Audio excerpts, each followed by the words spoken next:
Toyota Fortuner push start installation with remote start. So yun, 2 key fobs, carbon case available din sa amin.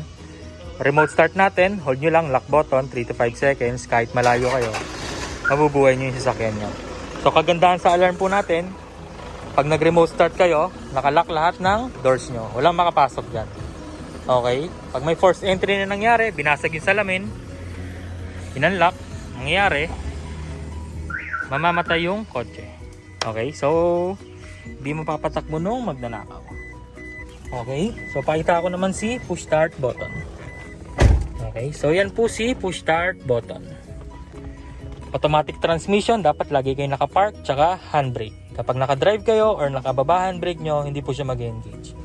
To turn on, apak preno, isang pindot. Okay? So, even nasa loob kayo, pwede kayong mag-lock-unlock sa remote. Okay? Yan. Okay? Yan. So, to turn off, apak preno, isang pindot. Yan. Tapos, auto-unlock na rin yung mga doors nyo. Okay? Tapos, may feature din to na kapag lumayo kayo sa kotse nyo, auto-lock. Pag lumapit, auto-unlock. Pwede nyo i-disable yon kung anong preference nyo.